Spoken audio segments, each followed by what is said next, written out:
Thank you for coming. I know everyone's very anxious to get the handouts. I will give you the handouts, don't worry. I promise. But thank you all for coming. We're here today to discuss part 2. Last week was part 1. We spoke about halachic challenges in the state of Israel. I saw it was advertised today as halachic problems in the state of Israel. If you were here last week, you'll know that I don't like that title, and I think that's wrong. Halakha is not the problem. Halakha provides us with certain challenges, but the whole point of last week's shir really was to discuss and to say that halakha does provide us the solutions. We have the paradigms, we have the frameworks, we have the tools, and halakha certainly speaks to the situation that we're in. And that was it. Essentially, last week we spoke about some of the principles. We spoke about this great debate that took place in the early years of the state, whether there is such a thing. Can halakha cope? Can halakha deal with the reality of a modern state? And in fact, the thesis that we want to put forward is that yes, that the halakha that we had throughout the galut, throughout the exile, when we did not have a state, all of that is b'di'evet, and that is maybe not even a true representation of what the halakha should be and can be. And now that we are in the state, we have the opportunity to go back and to for halakha to express the way that it should. So certainly we have the tools. So what I want to do today, we spoke about some of the principles. I want to take a deep dive, go a little bit deeper into maybe one of the applications. A fascinating question that comes up, fascinating case study. This is really a halachic discussion that's on the cutting edge. The halachic discussion is in its infancy because it's a very, very, very new topic. And that's what we want to talk about. So at this point, I'm going to put you out of your misery and give you the handouts. There are 2 pages this week. Both are double-sided. So please take one from each pile and pass around. Okay. This side has got page number 1. This side has got page number 2. But they will all come round. Okay. So while the handouts are being given out, I'll start. But before we get into the specific question that I want to talk about today in the specific case, just have a few more words about the principles that we started to talk about last week. And the really big question that comes up is, where do we actually derive these principles from? Where do we find them? Because we didn't have them. They weren't in use for 2,000 years. The first source that's on the source sheet, don't worry if you don't have it yet. It appeared on last week's handout as well. But I brought it again just by way of recap, very, very brief introduction. This was the Tzitz Eliezer. We saw the Tzitz Eliezer. So those who have the sheet that has page number 1, you can follow along. If you don't have it yet, you'll get it soon. But source number 1, the Tzitz Eliezer, we saw said, right, B'shuv Hashem et shvitenu kafikim b'negev niftach lefanenu ofkei halacha chadashim u'amandu lefanenu tafkidim gdolim. Again, we are now in a situation, we're in a historical time, we have new opportunities, we have new horizons, we have new halachic challenges before us. And his point is that b'torah shebichtav v'sheba'al peh nimtza kol hachukim ha'mishpatim ha'shayachim lemdina ve'elichotea. Within the Torah, the written Torah, the oral Torah, we have all the solutions to whatever situation may arise.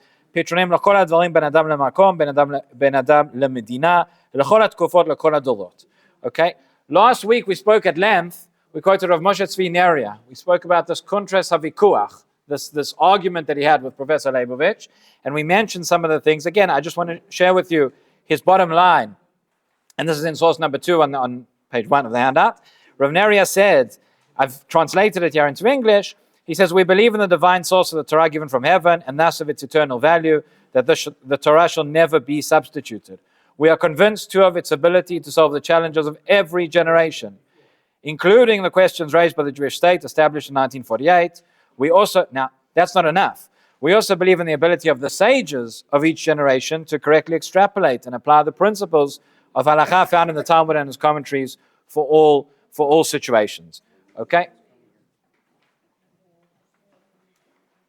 And again, one of the points, just very, very brief recap, one of the points that we mentioned last week was, again, part of this vikuach, part of this debate was that there were those who came and said, look, the rabbis, you're telling us that the Torah has the principles and the Torah can solve all these matters, but you haven't provided a plan.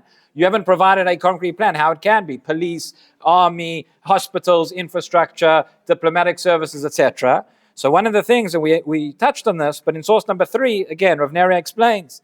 He says, "Ilu hamemshala hayta shoefet lebinyan hamedina al yesodot haTorah v'hamitzvah." Again, we're talking many decades ago. Today things have improved a lot in this regard.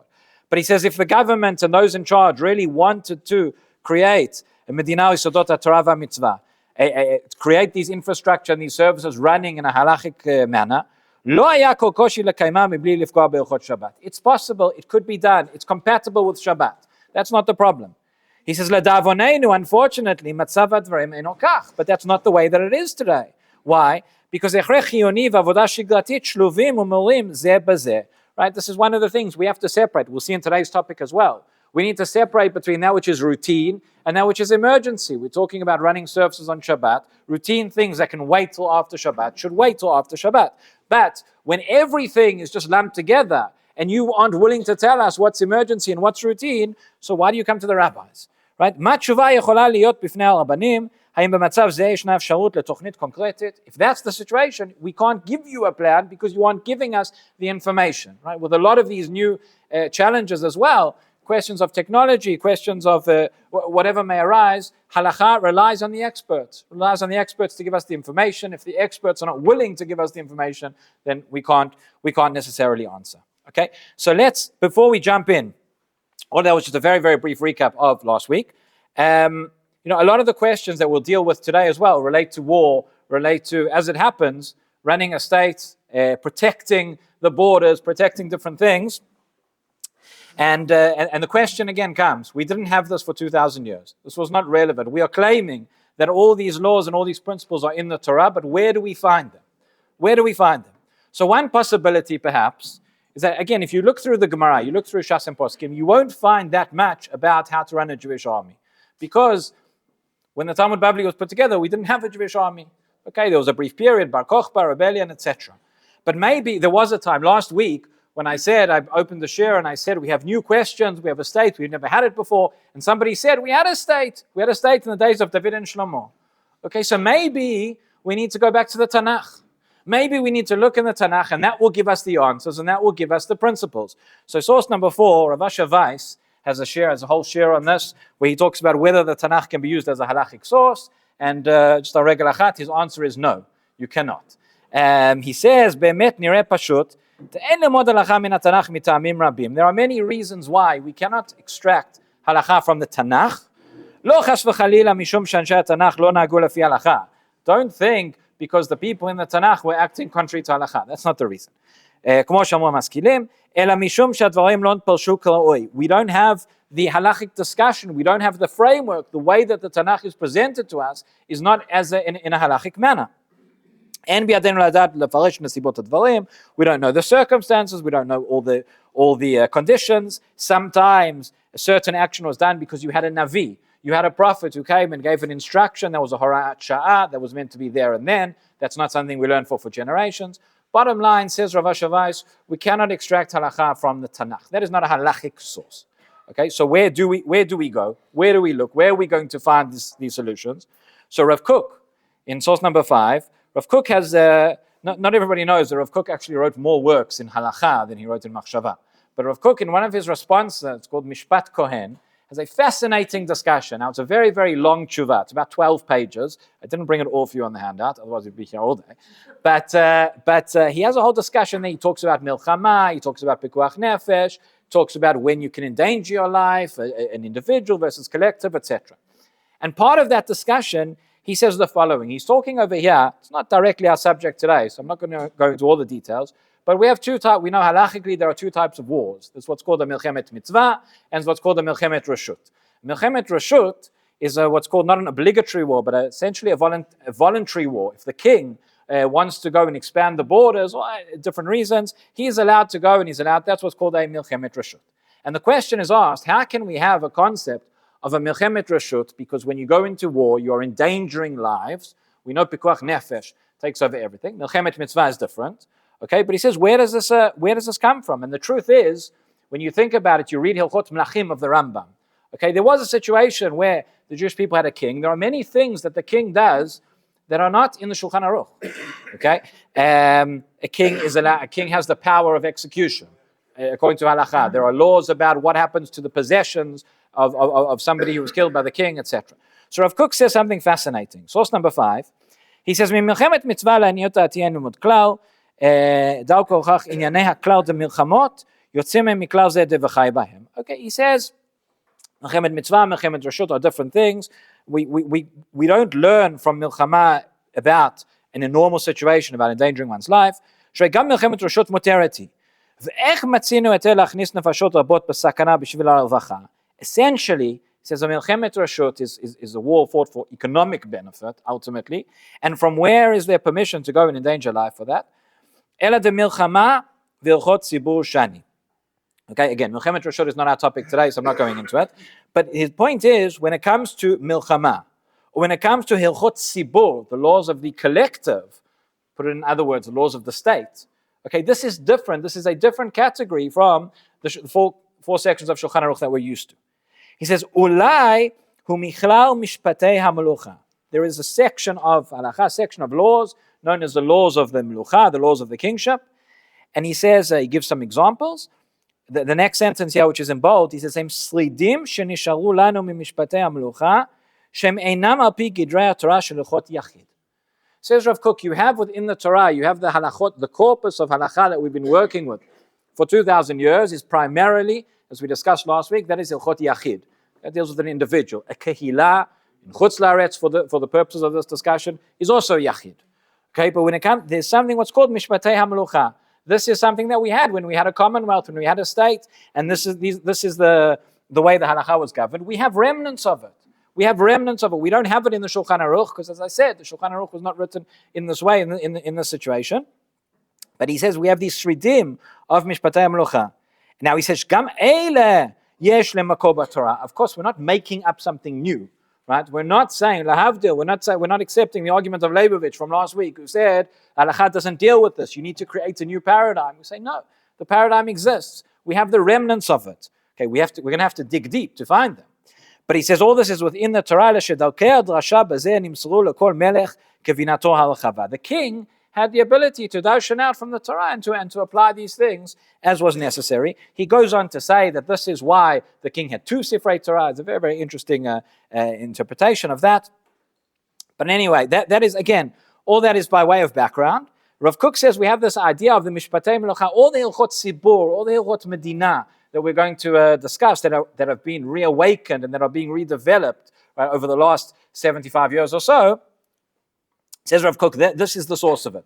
Now, if we look very, very carefully, we go through Shas and Poskim, we will find remnants of it. And when we find these remnants, we're going to have to figure out what to do with them and how to apply them. And that's what we're going to do now. We're going to go into a specific application. This is a very, very challenging topic because, number one, it relates to the halachic challenge of coming back to the state of Israel, which that in itself is a novel idea. Number two, it's a very, very novel technology. This is not something which existed before, so we can't expect anybody to have really spoken about it. And our topic today is cyber defense on Shabbat. Okay, last week we spoke about many different applications on Shabbat. When those articles and those booklets that we mentioned last week were published, nobody could have even conceived that this would be an issue. But cyber defense, what are we talking about and how does it work? Okay, so just yesterday, right, I saw an article. So have a look at source number 6 that says, okay, so there is in Israel what's called the National Cyber Directorate. It has a name in Hebrew as well. And their job is to keep all of us safe on the internet, etc. So they published yesterday a warning because what's happened now? We know that the ICC has publicized arrest warrants for the Prime Minister, for the former Defense Minister. There is a concern that there are also hidden arrest warrants for different soldiers and officers, and that if people go to overseas and it's known and revealed that they were fighting in the war, that they may be arrested. Okay, that's again, this is not a political discussion, but that's the fact as is. So the Marach HaCyber HaLeumi, the National Cyber Directorate, yesterday published guidelines. They say if you're a soldier and you have published photos of yourself, and in the photo you can tell where the location is, or it's on your social media profile, etc. So there are places in Iran and other places around the world that are going on the internet. It's not difficult to finding these photos, finding this information, compiling lists, and waiting to arrest these soldiers if they arrive in Chutz La'aretz. So there's a whole discussion here in terms of what they should do and the guidelines and how to protect yourself. If this applies to anybody here in this room, come and speak to me afterwards. Okay, but... What? Word cyber, generally when we say the word cyber, we mean on the internet. We're talking about that world of that realm. But that's a very, very simple example. But normally, what we're talking about, there are much more sinister applications of this, much more difficult applications of this, and this is happening all the time. Right now as we speak, there are, I don't remember the statistics, but there are hundreds, thousands of cyber attacks that take place every day. And how does it work? Every major institution, every company, every bank, every hospital, every system of infrastructure has a digital system that's behind it. And if somebody, a malicious actor, is able to hack into that system, they can cause untold damage. Have a look at source number 7. You might remember this. This happened in July of this year. This was not actually a cyber attack, but I remember my wife works in Shaarei Tzedek, works in the hospital, and at the time, there were concerns at first that there was a cyber attack. There were a few days in Israel when all the hospitals in the country, their systems were down. So operations were canceled, doctor's appointments were canceled. If you can't access the computer, you can't access the information. It doesn't take a great leap of the imagination to understand how this is going to be directly affect people's lives. And this is going to touch on Pikuach Nefesh. So what happened was there was a bug in a certain system which was used all over the world. Source number 7, this is an article from the BBC. So if it was in the BBC, it must be true. But it says, this actually is true, that businesses and services around the world are slowly recovering after a massive IT outage. Businesses, banks, hospitals, airlines were the worst hit. Some airline services beginning to return, right? Thousands of flights were canceled. Businesses had backlogs and missed orders. Health services in Britain, Israel, and Germany. Why were we one of the lucky 3? I don't know. But health services suffered problems. Operations were canceled. Okay, that was done by a bug. So if this is done intentionally, this can cause untold damage. Another example where they came very, very close, right? Source number 8, there was an Iranian cyber attack in 2020 on the water supply. What they did was they tried to increase chlorine levels in the water. Again, nowadays wars are fought not just with tanks and not just with tanks and planes and the rest of it, but wars are fought behind the keyboard as well. And this is what happened over here. We all remember not very long ago, right, the beepers operation, all of these things. So this is something that's going on all the time. And so you have IT systems that are in the military. You have IT systems that are in the government. You also have IT systems that are in private companies. And the question is, in order to fight this, right, if somebody comes and takes a plane or a tank and attacks me on Shabbat, clearly I can attack them back and I can fight them back because this is in order to protect my life. But if somebody is trying to hack into my system, which they are doing all the time, and in order to repel these attacks, you need somebody sitting on the other side of the keyboard doing whatever they do. By nature of it, these topics are very, very secretive. Right? There's a lot more here that we don't know than what we do know. And therefore, again, this is a spoiler. I know when we talk about halachic topics, people like to come out at the end with a bottom line, what to do, practical halacha. So if anybody here is involved in clandestine cyber warfare, come speak to me afterwards and I'll give you a psak halacha and I say what to do. But if you are not, okay, we aren't going to be able to give that bottom line, but we can talk about the principles and understand, because these are ma'asim b'chol yom. This is a very, very relevant and important topic. So some of the examples that we've seen already, let's start like this. Let's start with the easy part. If we're dealing with an attack which is clearly going to lead to pikuach nefesh, right? The water supply is going to be poisoned. The hospital systems are going to go off and people are going to die. So then there's no question, this is pikuach nefesh, this is classic pikuach nefesh. Whatever needs to be done in order to stop it can be done. No questions asked. D'oraita, d'Rabbanan, we break Shabbat, v'chai b'hem. That's easy. Okay. The problem is, what about, like we say, there are these attacks going on all the time. If the attack sometimes, it's not that the hospital system is going to go off. Sometimes it's ever happened to you. You go into a website, and instead of seeing the website, there's a picture of something else, or there's some words in Arabic, or whatever. Seemingly it's harmless, right? It's just something which affects your prestige. It affects. It doesn't look so nice, not so pleasant, but it's not going to affect anybody's life. Or what if a bank is broken into? It's not going to affect anybody's life or livelihood, right? But it's going to affect. We could lose money. It could damage the economy. So there are all sorts of cases, which are somewhere in the middle, which are not necessarily going to be pikuach nefesh. On the other hand, it could be at the beginning of an attack. is not pikuach nefesh, but later on it's going to lead to something, it's going to expand, it's going to grow. And the problem might be that sometimes if we only can detect these attacks when it's at the stage where it is life endangering, so then many times it will be too late. Then there's nothing you can do. But if you start earlier, it's not yet. So this is the difficulty. This is what we're dealing with. You remember last week we saw that newspaper article that looked on this very, very disparagingly, and was saying, it gave this image of the prime minister sitting in his office with all of his advisors who are wearing kippot, and they all have to go home for Shabbat. And on Motzei Shabbat he comes back and he gives them the update. It was actually interesting because in that article, which was a number of years ago, so it said, in the Middle East things happen so quickly. Over the weekend the rulers change in Egypt. So over the weekend, the rulers changed in Syria. He got I told you, it's the same thing. We just change the names, we change the countries, but it's the same thing that happens over and over again. But we said clearly that, that's not the case. There is a way that board of advisors sitting with their kippot can continue to operate and function on Shabbat. Halacha doesn't expect us to shut down. But how and what and what do we do? Okay, so there are, on this specific topic, to the best of my knowledge, there have been 3 halachic articles written as yet. 3 halachic articles that I was able to find. One by Rav Menachem Perel, who is the head of the Machon Somet, right, the Somet Institute, which deals with the halacha and technology. Actually, it's interesting. He wrote this in, I think, 2 or 3 years ago. It was published in Tchumen, and he presented it to the Rav Rashi at the time, to the chief rabbi, and they wanted to have a full discussion about it because it's something that needs to be developed. There was another article written by Rav Uri Sadan, who's a Rav Kehila, I think, in Petach Tikva. He was in the Golan before that, and he's involved in what's called Machon Mishpatei Eretz. And another one by Rav Udi Schwartz, who is one of the Rabbanim in the IDF rabbinate, and he's very involved in the halacha related to war, related to the IDF, etc.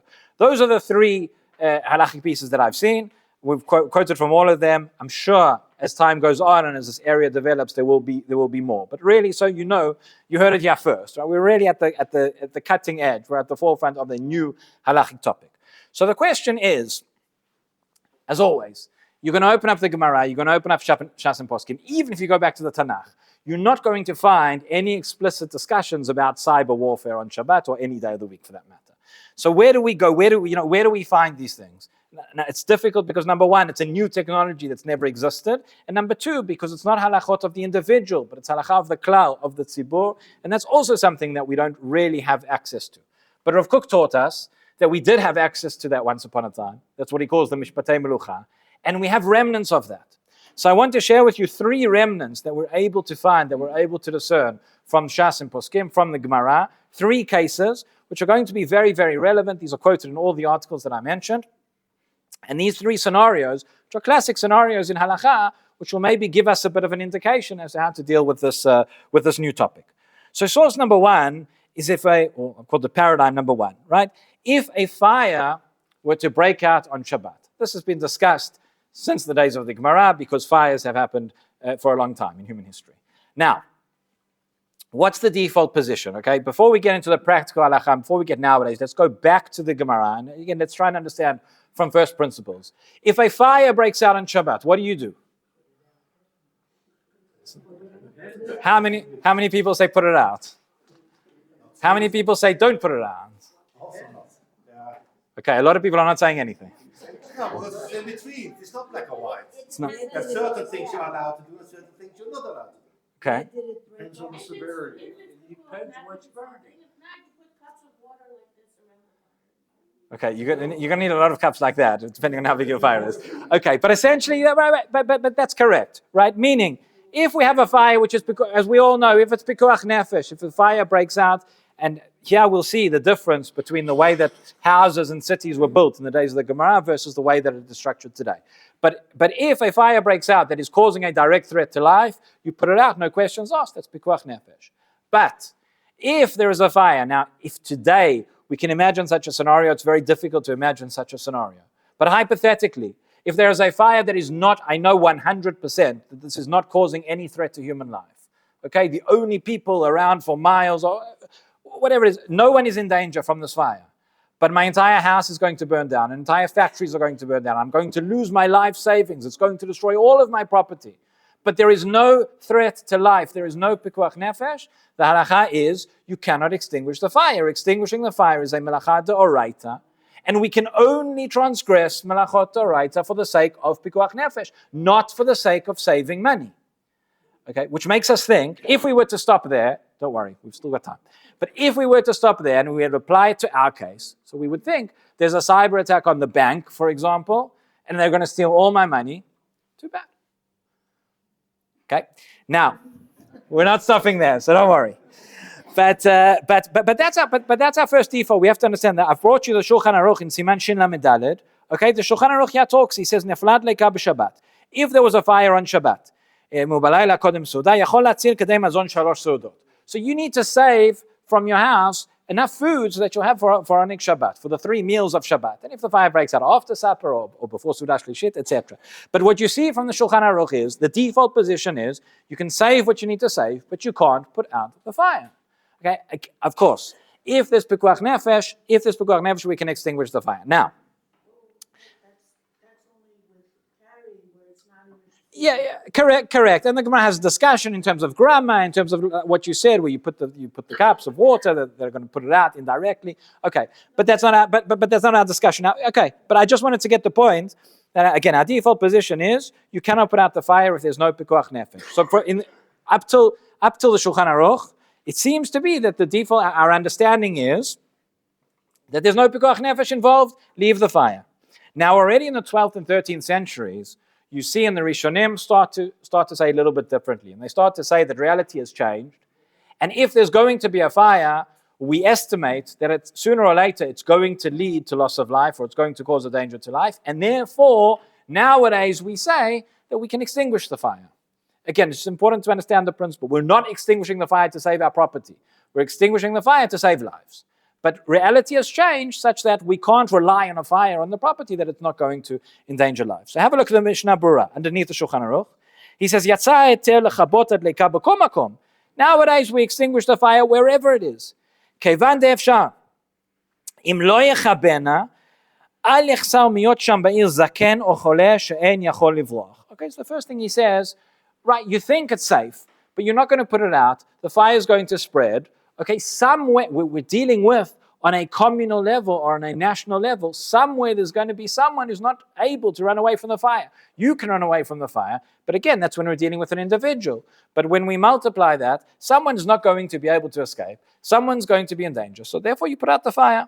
Tzitz Eliezer, who's a contemporary posek, says similarly. He says, "Mishtakef lanu heter klali lechibui dlikot." Nowadays, again, we have a leniency. We can extinguish fires. Nobody knows. Sometimes you think it's safe, you think the wind's going to change, something's going to happen. You don't know what's going to happen. It may be that from a tiny blaze, right, there's going to be a tremendous catastrophe, a disaster. We've seen things like this. We hear about this all the time. Okay, so in other words, what do we see from here? Why are we harping on about fires? The fire starts off, at first, it doesn't seem like it's pikuach nefesh, but it's something that's going to expand, and it's something that's going to lead to pikuach nefesh, and if that's generally what happens when you have a fire, so then already at the first stage, you can extinguish it. We don't say wait until it gets to threatening somebody's life, then it's going to be too late. If we apply that to our paradigm of cyber warfare, we could say a similar idea. Okay, have a look at source number 10. This is Rabbi Sadan that I mentioned to you. This is one of the articles that was written. He says, "B'nosei hanidon b'mikrim mesuyamim, hatkafot cyber ma'achot ezachiyot asuya liot elo mesaken chayim." So sometimes, right, a cyber attack could be a life-threatening event. As we mentioned before, if you're going to increase the chlorine levels in the water, you're attacking refineries, you're stopping electricity or kavei tikshoret or communication lines, which are being used by the emergency services. That is no question. You can stop those. You can do whatever needs to be done on Shabbat to cancel it. I'll just add one more point, which we didn't mention before. But when we're talking about cyber warfare, and we're talking about you would violate Shabbat in order to stop it, are we dealing with Isurei Doraita or Isurei Dorabanan? Probably most of the things that we're talking about, as somebody sitting behind a keyboard, Again, maybe another time we can have a fuller discussion about electricity. But most of the things, if we're sitting behind a computer on Shabbat, would probably be an Isur Derabanan. Okay, it's forbidden. You can't do it. Don't get any ideas. But it's probably an Isur Derabanan. Nonetheless, we aren't going to allow, Isur Derabanan for no reason. If, on the other hand, we're talking about somebody who works in the army or works in the National Cyber Directorate, and suddenly, you identify an attack on Shabbat, and the person gets called, what we call a hakpatzah, and he has to get into his car, and he has to drive, and he has to go there, so that's an Isur Doraita. So we could be dealing with Isur Doraita, Isur Dorabanan, but if it's immediately life-threatening, no question, you do what needs to be done. And then it says, Gam hashbatat ma'alach ha'machshavim beveit cholim, right, same thing could be in a hospital, that could be a life-threatening, dangerous situation. ולפיכך הגנה מפני פגיעות אלו מותרת בשבת. Okay, כמובן, with 3 lines from the bottom, כמובן, אם ישנן פעולות שגרה שניתן לבצע באמצע שבוע, פעולות שניתן לבצע בערב שבת לשם כך, נכון לכתחיל לבצען בשבת. He says, if there are things which you could have done before Shabbat, or you can do it after Shabbat, obviously that's better. But interesting, he says, אמנם גם אם לא נעשו בצורה הכרחי כדי לחסום את התקפה לאותן מערכות, ניתן לעשות פעולות אלו בשבת. We're not going to impose a penalty, right, to say you didn't do before Shabbat, on Shabbat now, you need to, and it's fine. But what he further says in this article, and it's not in this paragraph here, but essentially says that sometimes things start, you have the beginning of an attack. It, again, right now it's not pikuach nefesh, but it could lead to that in the same ways that we have that model of the fire. We can extinguish it, we can fight, we can do what needs to be done. If you see source number 9, and I apologize, it's not in color, but on the screen it was very nice. You have this traffic light sort of system where the top is green and then yellow and then red and then black. Talks about different kinds of threats and different and how we react to them. So the red or the black are going to be cases where it is certainly that's pikuach nefesh. Essentially what we're saying here is that depending on the system and depending on what's involved, it could be even at the stage of green or yellow, we'll say, okay, you can be mechalel Shabbat because this is where it's going to lead. So that's one example, that's one source of halacha that we have relating to the fire. If you turn over the page or go to the next page, we'll see paradigm number 2. And this is fascinating. This is really one of the few sources that we have in the Gemara which really does seem to directly address this concept of war, this concept of milchama, this concept of fighting on Shabbat. And this is the following. This is a case, by the way, this is the Gemara in Eruvin, and this is brought in the Shulchan Aruch as well. This is halacha l'maises. The case is as follows. Amar Rav Yehuda Amar Rav, nochrim shetzaru al ayarot Yisrael. Okay? Again, the situation here, we're talking about the Gemara and the Shulchan Aruch, so we're not talking about a case where you have a state and a sovereign state and an army, etc. But this is really the basis, and this is one of those remnants of those mishpatei melucha. You have a Jewish community that's living wherever it's living, and you have neighbors who don't like us so much. So imagine that. Okay, so you have, the case is, nochrim shetzaru ala yarot Yisrael. You have non-Jews who besiege a Jewish city, a Jewish village, whatever it is. Are you allowed to go out and repel them and go and fight with them on Shabbat? So you're all used to the situation that we're in, where we have an army and it's clear pikuach nefesh, and your answer is yes. But the Gemara, again, we have to understand the case, and the Gemara says not so fast. It says, Ein yotzin alein b'klei zainin, ve'ein mechalin alein ta Shabbat. The situation here, says the Gemara, you may not go out, take weapons, and go out and mechalel Shabbat in order to repel this attack. Okay, so this is already, I know this is raising eyebrows, this sounds very strange. So the Gemara qualifies. It says, what are we talking about? Okay, we're talking about if there is it's a monetary dispute. They come along, they want to take the crops, they want to take some food, they want to break into the banks. They don't want to kill anybody, they don't want to hurt anybody. They're just coming along. As I said, when we're dealing, and we'll see in a moment why, but when we're dealing with a sovereign state, this whole halacha is going to be turned on its head. We're comparing apples and oranges. But let's just understand first. So you have this community, and you have these invaders come along just for the sake of iskei mamon. It's an economic dispute. Okay, it's an economic fight. So you can't break Shabbat. As we said, you cannot violate Shabbat if it's not related to pikuach nefesh, no matter how much money you're going to lose.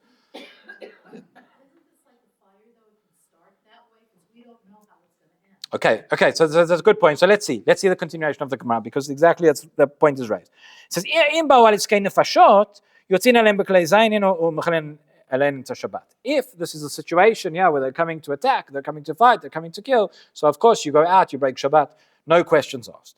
Now, that's one scenario. However, says the Gemara, there's another scenario. It says, Ba'ir asmucha l'sfar. It says, if you are in the city, or the community, or the village, or whatever, which is on the border, what they call today kav ha'imut, right? If you're on the front lines, so then afilu lo ba'u l'eskei nefashot ela l'eskei teven v'kash. Yeah, they didn't come to attack you, they didn't come to kill you, they came to steal, and they didn't even come to steal money. It says teven v'kash, straw, and they came to take something very, very little. But you're on the border town, so yotzin aleim b'klei zayinin or machalin aleim ta Shabbat. Then you go out, you attack them, you break Shabbat, you do whatever needs to be done. Rashi explains why is it different to the scenario number 1 versus scenario number 2, where you're on the border. He says, "Ir shemavdelet ben gvul Yisrael legvul ha'omot," this city which distinguishes between our border and their border, yotzin aleim shema yilkedua. Right? You don't know what's going to happen. They might be coming to lay a siege, to conquer it, to later on to go and attack. From there, right, they are coming and they're taking over the buffer zone, right? So it's going to lead to loss of life. Therefore, we can go. The poskim say that nowadays, when we have a sovereign state, it doesn't matter where you are. It's like the whole country is considered like the Iras Mukhalisfar because that's the reality that we're in. They're going to come along. They're going to attack your sovereignty. That's going to lead to, unfortunately, we've seen, right? We've all lived through examples of this. We don't need to elaborate. But this is the case, and this is the case which the Shulchan Aruch brings, the Gemara brings, and it's brought by the Shulchan Aruch as well. And the point is, again, the Gemara here says explicitly, they're coming to attack you. We're not dealing with Hilchot Yachid. We're dealing with Hilchot Sibur. They're coming to attack you, not to kill you. There's no direct threat of life now, so it seems. But in the reality where your sovereignty has been attacked, so that is a threat to life. So if you look in source number 11, this is now the second of the 3 articles I mentioned at the beginning. This is Rav Udi Schwartz, who is in the IDF rabbinate, the Halacha division. And he explains why this scenario really is parallel to our question of cyber warfare. He says, Reshit, Gneva Puruta Shateven Vakash Be'alei Asfal, Alula Lidardel Bilvot Yamim Lipga Chamora Beyoter. They're going to come and attack the border towns, steal something small, something insignificant. This is going to deteriorate very quickly. En Safek, Shekachu Gam B'chol HaNogea LeMitkafot Cyber. With cyber attacks, it's the same thing. Im Patzchanim, that's a nice word, right? Hackers, right? Patzchanim Oivim Yatzlichu Lenatzel Et HaShabbat L'tzorach Mitkafot Cyber Kalkaliot. What's going to happen? They know that we have a very good cyber defense system. And we've got the guys that are there working 24/6. But they know that on Shabbat, because they're trying all the time, they're trying to attack. And on Monday, they try and attack and it doesn't work. And on Tuesday, they try and attack, it doesn't work. And on Saturday, they attack and it works. They say, okay. Eventually, they're going to realize something. It reminds me, in South Africa, so a number of years ago, we're going back now a couple of decades, but I don't know how it is now because I haven't been there despite the accent, I've not been back for quite a while. But there was a time when, the crime was really, really bad. And there was a particularly bad crime wave in the Jewish areas. And what happens is in South Africa, everybody has an alarm system in their house.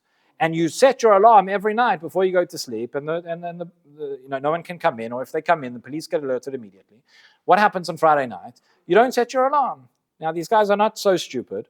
So they realized that on Friday nights, on Shabbat, on Saturday, right, the Jewish homes were more vulnerable, and there was a phenomenon where many Jewish homes are being broken into on Shabbat because it's easy because there's no alarms. Okay, what do we do? How do we deal with that? That's a question. But so the point is, if the enemies are going to know that they can have a cyber attack, and again, economic cyber attacks whenever they want on Shabbat,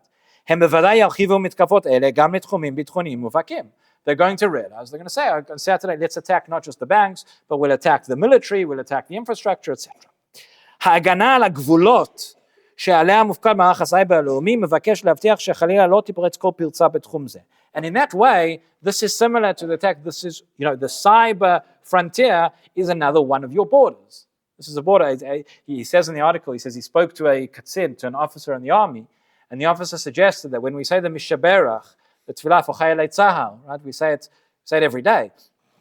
And we say we've done for all our soldiers, wherever they may be, right? Bayabasha, Ba'bir, or Bayam. He said you should add it. B'kol makom shehem. So he said bayabasha, on land, ba'avir, in the air, bayam, in the sea. He said ubasaiber, and then cyber as well. Okay.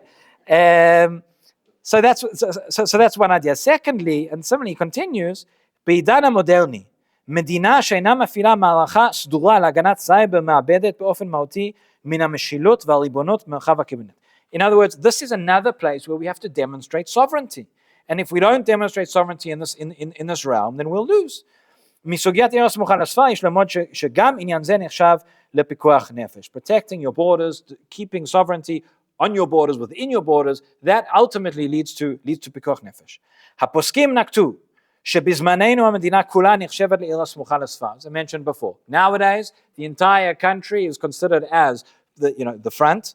אין ספק שגם בכל הנוגע להגנה במרחב הקיברנטי, right, the cyber realm, right, אין מקום להבחנה בין הספר ובין מרכז הארץ, והמרחב כולו אחד הוא.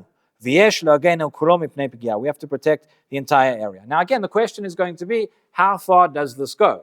Right, when we talk about the cyber, so obviously we're talking about government institutions, we're talking about military infrastructure, things like that, yes. What about when we get to large banks and we get to large companies and we get to maybe companies that are not involved directly in the security establishment, but these are companies that are involved, that are clearly Israeli companies involved with the name, and if those are hacked into and everybody knows about it, it's going to affect the national prestige and it's going to affect the national morale and it's going to lead to something, it's going to give the enemy a morale boost and it's going to lead to that. So exactly how do we, this is why I said at the beginning, you want the bottom line halacha, what do you do? I am a cyber person, I work in X, can I work on Shabbat?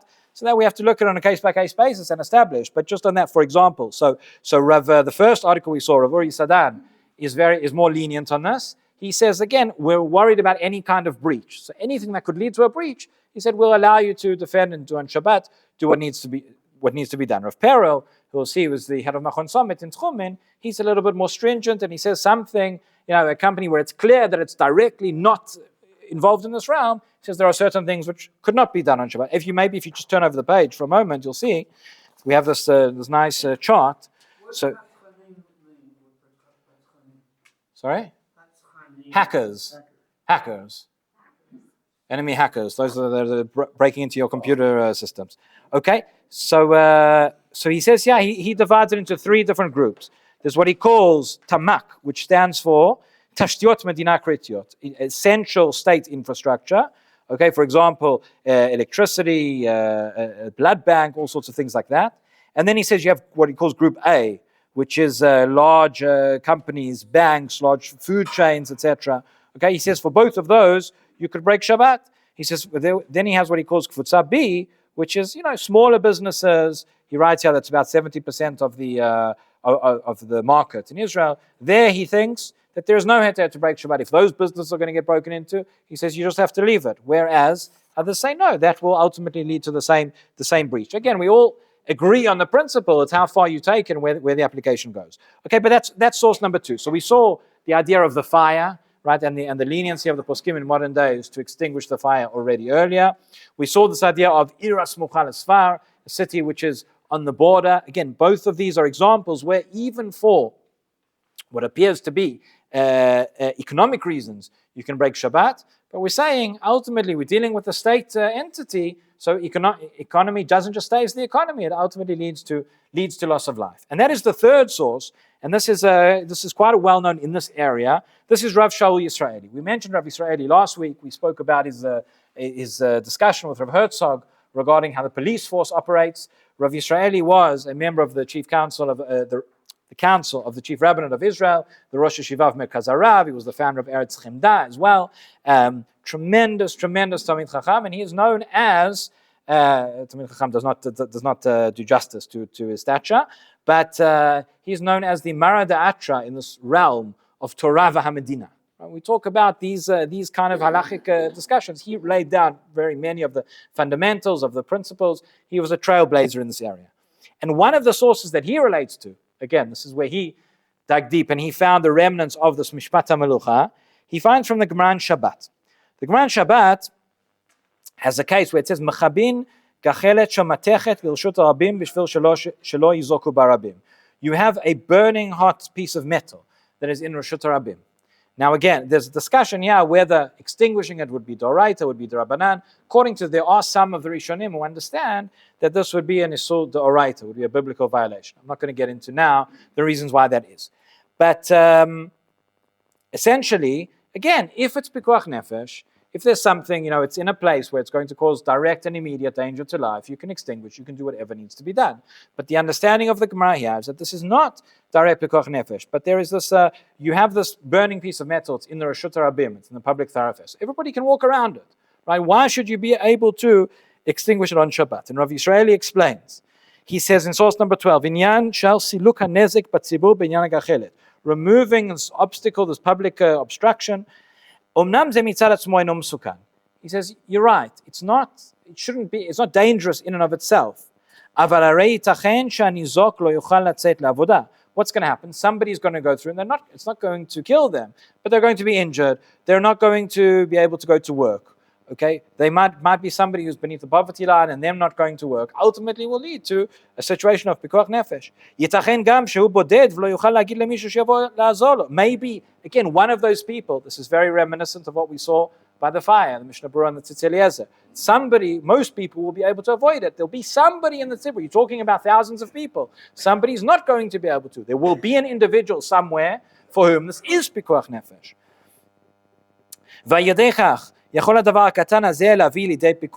That's always the principle. When we're dealing with an individual, it may not be pikuach nefesh, but when we're dealing with the masses, the public, the state, nationwide, it will lead to that. This was behind a lot of the discussions that we had during the time of Corona, for example. Right? This was exactly the principle that was guiding it.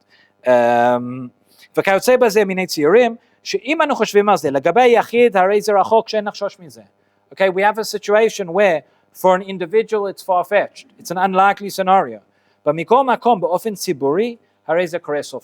when we multiply that by thousands, perhaps by millions, so now it becomes not just likely, but becomes inevitable.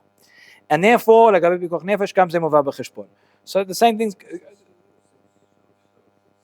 Sof, and then לגבי פיקוח נפש. Okay, Rav Rosen, who was Zecher Tzadik Livracha, he was before Rav Perel. He was the head of Machon Somet. He was the founder of Machon Somet. So he discusses this. He says, many years ago, he says they met with Rabbi Israeli. The question was about an alarm system. There was a Bank Mizrahi. And when the alarm system, there was a break-in, or there was an attempt, or maybe not a break-in, but the alarm goes off on Shabbat. And the question was whether you're allowed to go to check what's happened, to see the bank. So he says, if the alarm system is activated, one of the branches of the bank, it's permitted to perform activities which involve desecration of Shabbat in order to establish what happened and deal with the incident, including driving vehicles, communications activities, and more. Again, Isurei D'Oraita. No one's life is in danger now. Why? His reasoning. It's inconceivable that in a Jewish state, banks and other institutions will be unprotected on Shabbat. The observance of Shabbat would then be exploited for burglaries, damage to property, and ultimately physical harm inflicted by the thieves. Okay, so that is the same idea. Rav Israeli discusses this at length. He has a term which he calls really machshirei pikuach nefesh, or pikuach nefesh tziburi, however you want to define it. But again, it's the same principle that when we're dealing with such a large scale, and we're dealing with a slippery slope, things which at first glance do not seem like they are really essential, really become essential just based on the sheer volume of cases. And that's why, so Rav Perel, who I mentioned, source number 14, he, at the end of the day, he still says that we're dealing with a lot of gray areas here. And since we're dealing with gray areas, he says it would be best, he says, lo mafli, shegam betchum zeh automatia ya pitaron halashi. Okay, we have lots of these things, as we mentioned last week, are not done manually. They're done, we have automation. We have the computer doing it itself. Many times, these initial breaches, at least, are going to be monitored by a computer system. It's not that somebody is sitting there and doing it. And therefore, we will be assisted by those. That is the main solution, he says. The computer does most of the work itself. It's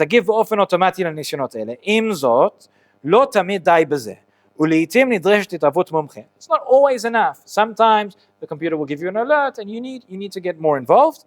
He says, many times it's enough. The person can be sitting at home, they don't have to get into their car. But מקרה קיצון, ייתכן גם צורך להגיע פיזית לאתר מותקף, לנתק את כבלי התקשורת מהרשת. Okay, so you may have to go, you may have to disconnect the cables or whatever it is. It's interesting, again, this article was written 2 or 3 years ago. If he was writing today, today we're in the midst of war, the volume and the scale and the intensity of these attacks has increased. Would he be a little bit more lenient? Maybe it may be the case, but that's the position that he seems to take. As I mentioned, Rav Uri Sadan takes a more lenient approach, and Rav Uri Schwartz as well from the IDF rabbinate identifies it more with the lenient approach, meaning that there's more that we're allowed to do on Shabbat in order to prevent this escalation. Look at the last 2 sources. Again, these are brought from the article. Source number 15, which is Rav Sadan. He says, this is his conclusion of his article. If we're going to leave the cyber realm open and exposed, right, באופן קבוע במהלך שבתות השנה, תזמין בסופו של דבר גם את הפצחנים המדינתיים לפגיעה במרחב כולו. That's the point.